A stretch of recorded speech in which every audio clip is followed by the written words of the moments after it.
Bonjour et bienvenue dans cette nouvelle vidéo.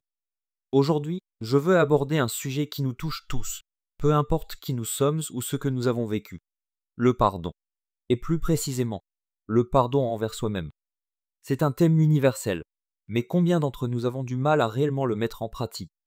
Pardonner aux autres, ça demande déjà un certain effort. Mais vous savez ce qui est encore plus difficile? Se pardonner à soi-même. Se pardonner pour les erreurs que nous avons commises dans le passé, les choix que nous regrettons. Ce n'est pas simple, n'est-ce pas? Partie 1. Les erreurs du passé, le poids du passé. Nous avons tous fait des erreurs. Qui n'a jamais pensé à une vieille conversation, à une mauvaise décision, et se dire « Pourquoi j'ai fait ça? Pourquoi j'ai dit ça ?» On s'attarde tellement sur nos actions passées qu'on finit par s'enfermer dans un cercle vicieux. Ces erreurs nous hantent, on se reproche encore et encore nos choix, nos actions, et au lieu d'avancer, on s'immobilise. Mais savez-vous ce qui se passe alors? On gaspille énormément de temps et d'énergie, des ressources précieuses que nous pourrions utiliser pour nous améliorer et créer quelque chose de positif dans notre vie actuelle. Le Bouddha, l'un des plus grands sages de l'histoire, a enseigné une voie pour surmonter ces erreurs et avancer. Il a une méthode simple mais puissante pour nous aider à nous libérer du poids du passé. Partie 2. L'enseignement du Bouddha. Accepter et voir les erreurs. Le Bouddha nous dit: il est essentiel, pour grandir dans la voie des nobles, de reconnaître une erreur pour ce qu'elle est, de la traiter correctement et de s'engager à ne plus la répéter. Qu'est-ce que cela signifie réellement? Que le premier pas, et peut-être le plus important, pour faire face à nos erreurs du passé, c'est l'acceptation. Accepter de reconnaître que nous avons fait une erreur, la voir telle qu'elle est. L'acceptation, c'est le fondement de tout processus de guérison. Pourtant, c'est souvent l'étape la plus difficile. Pourquoi? Parce que notre ego se sent blessé. On n'aime pas admettre qu'on a tort.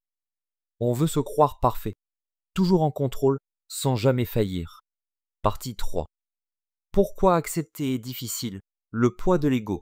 Mais la vérité, c'est que nous sommes tous humains. Et être humain, c'est aussi faire des erreurs. Il y a un vieux proverbe qui dit « Tant que tu fais des erreurs, tu restes humain. Alors pourquoi nous mettons-nous autant de pression pour être parfaits ?» Nous devons comprendre que l'erreur fait partie de la condition humaine.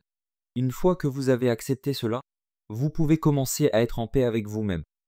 Vous arrêtez de vous haïr, de vous reprocher sans cesse vos fautes. L'acceptation, ce n'est pas se résigner.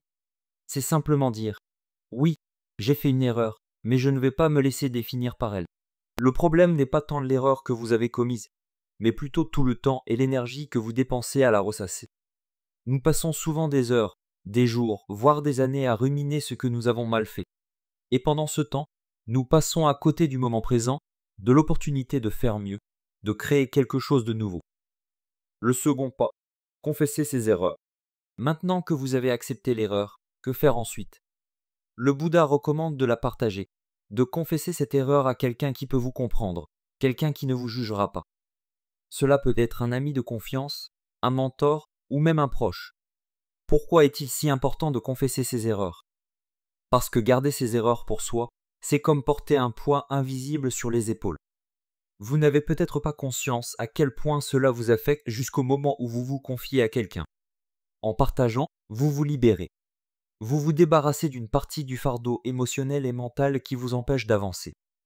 Quand vous partagez vos erreurs avec quelqu'un de confiance, vous ne vous contentez pas de libérer votre esprit, mais vous ouvrez aussi la porte à des conseils, à de l'aide. Personne ne devrait affronter ses problèmes seul. Parfois, nous avons simplement besoin de l'avis d'une autre personne pour voir les choses sous un autre angle. Le troisième pas, agir pour ne plus reproduire l'erreur. Le dernier pas que le Bouddha nous enseigne, c'est d'agir. Il ne suffit pas d'accepter et de confesser.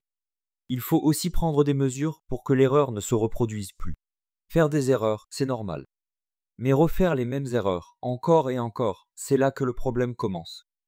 Prenez des décisions concrètes pour ne plus retomber dans les mêmes pièges. Chaque erreur est une leçon, un enseignement. Si vous apprenez de chaque situation difficile, vous progressez.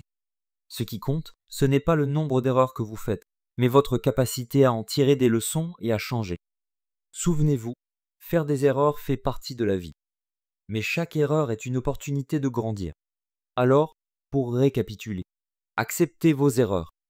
Elles font partie de votre parcours. Confessez-les à quelqu'un de confiance pour alléger votre esprit et obtenir des conseils. Prenez des mesures pour ne pas répéter ces erreurs à l'avenir. Vous êtes humain, vous ferez encore des erreurs. Et c'est OK. L'important, c'est d'apprendre et de grandir à travers elles. Si cette vidéo vous a aidé ou si vous avez des expériences à partager, n'hésitez pas à laisser un commentaire. Abonnez-vous pour plus de contenu inspirant.